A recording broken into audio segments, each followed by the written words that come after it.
tidak akan efektif karena kita perlu si anaknya itu bernafas dengan normal melalui hidung.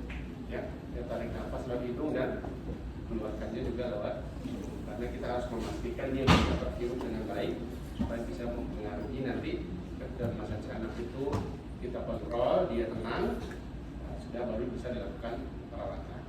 Ya. Kemudian ada yang tadi melalui oral ya. Oral, tapi oral itu biasanya untuk tindakan yang sangat singkat sekali. Ya, tidak bisa kita melakukan tindakan yang kompleks hanya menggunakan oral ataupun tadi yang inhalasi. Ya, tapi tadi tidak ada contohnya yang sedasi intravena, ada satu lagi namanya. Intravena itu dipasangkan infus, ya nanti obatnya melalui infus. Terus waktu pasang infus berantem dong? Enggak. Ya, tadi bisa dikasih pertama yang oral tadi dulu, ya setelah anaknya ngantuk tidur baru kita pasangkan infusnya, itu yang pertama. Kemudian yang kedua bisa juga tadi yang ada pakai gas, itu gasnya ada yang menutupi hidung dan mulutnya. Itu biasanya di ruang operasi atau ruang khusus yang bisa melakukan tindakan tersebut. Setelah anaknya tidur baru kita pasangkan infus. Ya, setelah infusnya dipasang baru kita pasangkan obat sedasinya untuk mengontrol supaya anaknya tetap tidur sesuai dengan waktu yang kita harapkan. Tinggal diatur mau tidur 1 jam, mau 2 jam, 3 jam kita atur. Ya. Oke, itu untuk yang farmakologi. Tapi yang farmakologi sekali lagi kalian tidak akan melakukan. Ya, kalian cukup mungkin tahu. Kalau misalkan nanti di klinik ada requirement asisten operasi, ya mungkin boleh lihat nanti ya bisa saat saya tindakan atau betul-betul mau tindakan di kamar operasi, kalian boleh ikut untuk melihat bagaimana suasana di kamar operasi, atau kalian maksimal bisa bantu sebagai asisten ya, asisten dalam hal misalkan membantu suction minimal atau juga mungkin menyiapkan alat tambahnya tergantung nanti yang didistribusikan ya. Tapi setahu saya sampai sekarang masih ada requirement asisten di ruang operasi. Kemudian kita masuk ke yang non farmakologi yang akan menjadi kewajiban kalian ya. Tadi yang paling penting sebelumnya sudah saya sampaikan juga adalah show do. Anaknya datang, apa yang harus kita lakukan?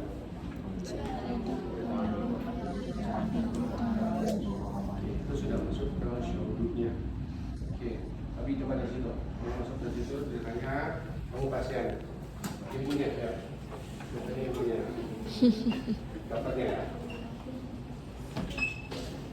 Ibu datang dengan seorang pasien anak usia 6 tahun.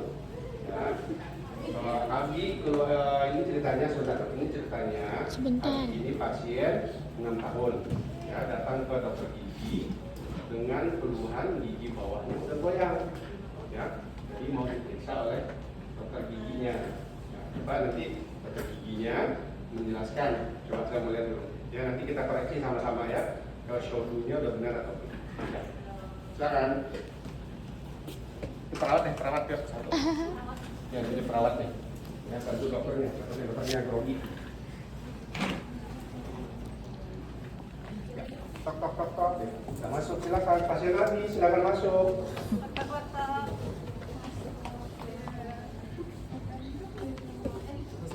Kok mamanya yang duduk bukan dokternya? Kan Novi pas mamanya kan? Ya udah aja dulu.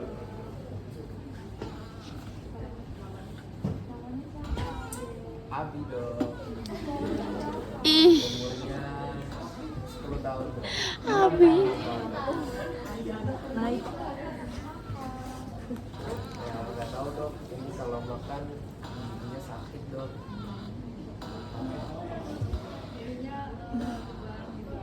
Iya tadi goyang kok jadi lubang.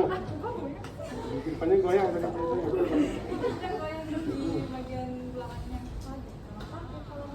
Iya dok, itu dok kalau mau makan es krim, makan coklat.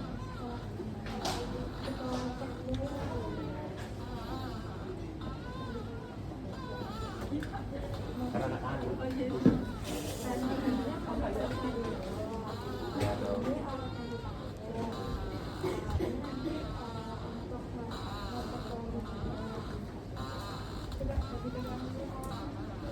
Ini alat apa berapa dok? Oh gitu.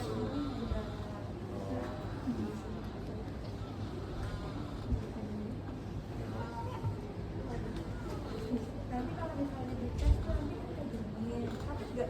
Enggak dok. Nggak sakit kan? Enggak dok. Sakit kan?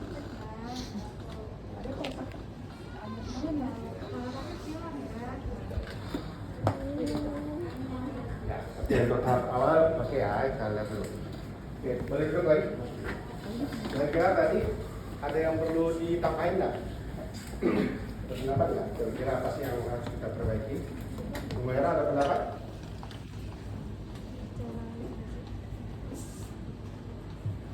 Atau ada yang pendapat nggak?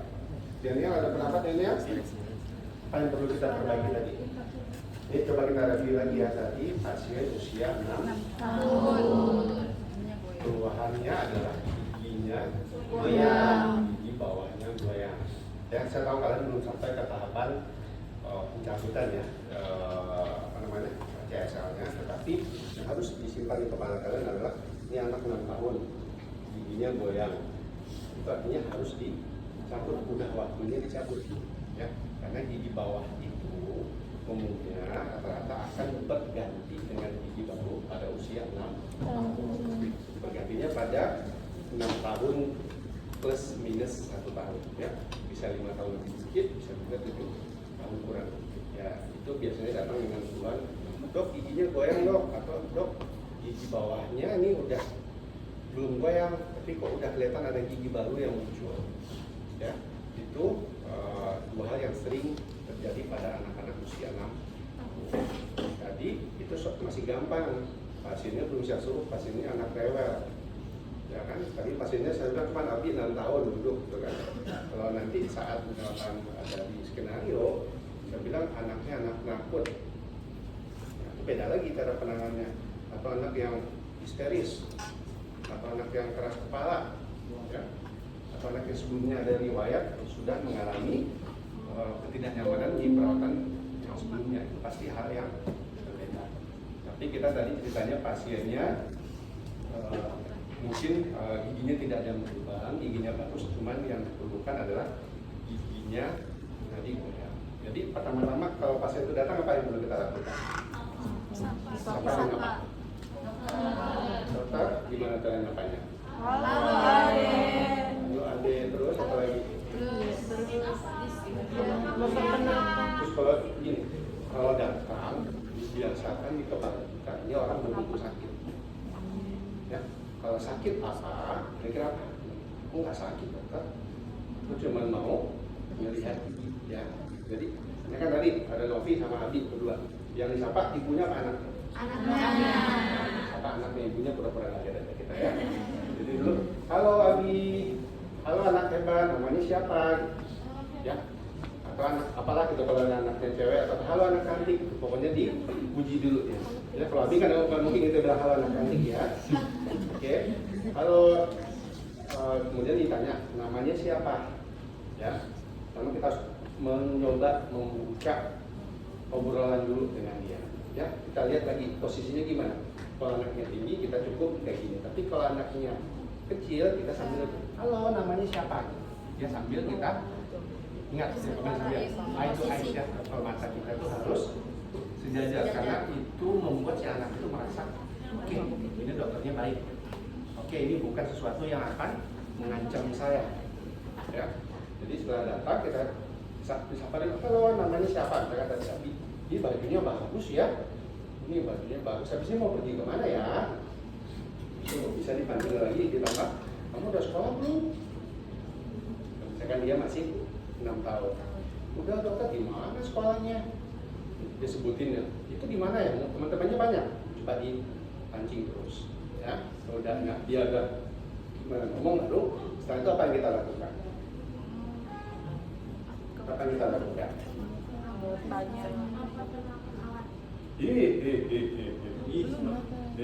Ada kenalan nggak? Suruh duduk. Anda siapa? Kenalin dulu. Ya jangan tiba-tiba ada itu, ayo yang sakit yang mana? Ini siapa ya? Ya harusnya kita perkenalkan diri kita dulu. Setelah dia udah kita pembukaan, dia udah mulai mau ngomong, baru kita kenalkan. Ya misalkan tadi, halo, aku dokter Novi. Nah, aku dokter Novi ya. Aku hari ini yang akan lihat giginya Abi. Ya, kalau ada yang giginya yang kurang bersih atau ada giginya yang perlu kita lihat nanti, aku izin ya lihat giginya. Nah, sekarang Abi mau duduk di kursi giginya, mau dibantu sama dokter apa sama mama sama papa. Baru kita alihkan. Ya, tapi dia kenal dulu kita siapa. Kita yang akan membantu dia. Ya, kalau mau diperkenalkan juga bisa. Hari ini sama aku, ini ada tante suster, ada dapat juga boleh diperkenalkan. Jadi dia tahu dulu siapa yang ada di ruangan. Jadi yang pertama, sapa dulu anaknya, ya, buka pembicaraan, ya, digali informasi dasar, minimal nama. Kalau mau tahu umurnya boleh, walaupun kita udah punya data ya, umurnya siapa, pakaiannya juga coba digali. Ini lingkungan sosialnya udah sejauh mana, ya, di sekolah mana dia, ya. Terus itu perkenalkan siapa kita, apa tugas kita hari itu, kemudian yang tim di dalam boleh diperkenalkan, sama kita juga sampaikan nanti izin ya, nanti dokter mau lihat-lihat kondisi giginya. Kalau ada yang nggak enak, dokter mau cari tahu kenapa sih bisa nggak enak giginya. Terus itu tawarkan pasiennya mau duduk sendiri atau mau dibantu. Ya, mau duduk di, misalkan bisa diganti kalimatnya mau di pesawat gigi, ya, atau di kursi gigi atau pokoknya dialihkan. Ya, dokter punya kursi ini atau punya ini bisa naik turun. Ya, kamu mau duduk sendiri atau mau dibantu dokter atau dibantu mama naiknya. Ya, arahkan itu dulu, jangan bilang di bangku. Ya, arahkan dia duduk sendiri. Setelah dia berani duduk, kemudian apa yang dilakukan? Jangan dulu. Jangan dulu. Sekali lagi, ini dulu. Apa lagi? Kira-kira apa? Jangan dulu. Ya, kita coba kasih dia sesuatu yang merasa dia itu bisa mengontrol situasi dulu. Kamu mau nonton nggak? Karena kita biasanya yang tadi saya bilang ya, ada di tempat kita ada TV atau ada yang sesuatu yang bisa distraksi dulu. Jadi bisa distraksinya dulu yang kita siapkan. Ya, kamu suka di rumah suka nonton apa? Nonton Upin Ipin atau Bobo Boy? Ya udah, kita siapkan. Ya, habis itu sudah dia milih. Ini kalau udah mulai, sekarang kamu udah bisa kumur-kumur belum? Habis itu akan dia kumur-kumur dulu, ya. Nah, kumur-kumur nanti dokter pasang polipip. Kamu tahu polipip yang tisu yang di sini? Yang ini dipasang ya supaya nanti kalau dokter lagi periksa giginya dia tidak pasang. Atau sebelum kumur-kumur juga bisa dipasang polipipnya. Kemudian nanti kita pakai kacamata ya supaya nanti dokter nyalain senternya kamu nggak siram. Ya. Setelah itu baru kita perkenalkan alat dulu. Ya, alatnya yang sederhana aja dulu. Kalau buat saya cukup kaca mulut yang saya jelaskan. Ya. Atau kalau mau ditambah dengan pinset ataupun paling dengan sonde atau eskapator. Ya. Jadi nanti dokter mau, dia udah duduk nih. Dokter mau hitung giginya boleh ya. Kalau anak TK, misalkan di TK itu biasanya giginya sudah banyak, dokter mau hitung dulu giginya jumlahnya sama nggak sama teman-teman yang lain atau udah lebih banyak. Ya, dokter nanti mau pakai cermin kecil ini cermin gigi untuk menghitung jumlah giginya. Kamu lihat nih, ini cerminnya seperti apa? Ya boleh ditunjukkan ke anaknya. Cerminnya itu seperti apa? Nanti sama-sama hitung 1, 2, 3 sampai semuanya. Kemudian baru masuk ke keluhannya tadi. Keluhannya tadi apa? Giginya goyang. Nanti dia bertanya, tadi itu dokter kalau dengar giginya ada yang goyang, bisa kamu tunjukin nggak? Suruh dia tunjukin yang ini dokter. Ya, kemudian kamu periksa. Setelah diperiksa kita jelaskan dulu. Jadi izin periksa, memperkenalkan alatnya secara sederhana. Kemudian kita izin periksa. Setelah periksa kita jelaskan lagi ke anaknya. Ya, ini gigi kamu sudah goyang.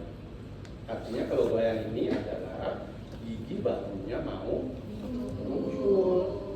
Kalau gigi barunya mau muncul, gigi lamanya masih ada, nanti kira-kira gigi yang barunya bisa keluar nggak? Coba ajak anaknya diskusi. Ya kalau dia masih di sini, nanti gigi barunya dia udah ketok-ketok pintunya, permisi, aku mau keluar gitu. Tapi ternyata giginya nggak bisa karena yang lamanya masih ada. Ya, Jadi gigi yang lamanya harus kita pindahin. Harus dijelaskan dulu ke anaknya apa kondisi yang ada di rongga mulut. Nah, nanti untuk dipindahinnya itu dokter bantu ya kalau kamu izin. Caranya seperti ini loh. Baru kamu ambil model gigi. Ya, tadi udah ceritakan kondisi yang ada di mulutnya, ambil model gigi. Ya, ceritakan tahap pencabutan. Nanti giginya goyang kita harus melakukan ekstraksi. Ya, ekstraksi itu bisa yang menggunakan hanya anestesi topikal, bisa juga yang menggunakan infiltrasi atau suntikan. Kalau hanya topikal cukup dijelaskan. Ini contohnya gigi kamu ya, kasih lihat yang di model gigi. Ya, kita kan tadi sudah menceritakan giginya harus dicabut. Ya, nanti dokter mencabut, nanti dokter kasih tes dulu di gusinya. Ya, tes pakai kapas ini kayak gini nih. Kamu contohkan kalau Etil pakai kapas di model gigi.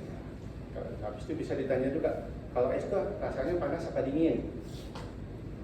Pasti, oh dingin dokter. Nah, coba dulu ya tempel di tangannya, ditempelkan di tangannya. Oke, ini dokter tempel di gusinya ya. Kalau es pasti dingin, jadi kalau nanti terasa dingin di gusinya, kamu nggak boleh goyang. Itu artinya sesuatu yang normal. Ya, setelah itu baru setelah dingin nanti dokter mau ukur panjang giginya, ya. Ukur panjang giginya atau mau mengukur giginya ini udah goyang atau belum pakai tang, mungkin tang. Ya, untuk ini, untuk mindahin giginya. Ya, dokter mau mindahin giginya. Ya, kalau lagi dipindahin nggak boleh goyang-goyang, nanti giginya ada yang ketinggalan. Ya, dijelasin ke sini. Itu kalau yang pakai topikal. Kalau yang pakai anestesi infil ya kita jelaskan dulu. Ya, ini giginya mau dipindahin. Tapi sebelumnya dokter mau bantu saat dipindahin nanti kamu tidak terasa sakit.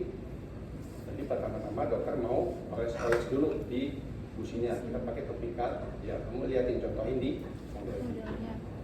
Setelah itu dokter mau ngelukis di giginya. Pakai pulpen kecil. Ya, kalau kamu langsung saya sih pakai split 1 cc ya. Kalau kita di klinik bisa pakai yang Citroject. Citroject ini bisa dianalogikan sebagai pulpen atau kuas lah ya. Jadi nanti saat ngelukis supaya lukisannya bagus, kamu boleh goyang nggak? Nggak boleh. Ya, kalau kamu goyang nanti lukisannya jelek. Kemudian rasa sakit nantinya. Ya, jadi harus jadi patung jelasin ke anaknya. Ya, ini cuma sebentar.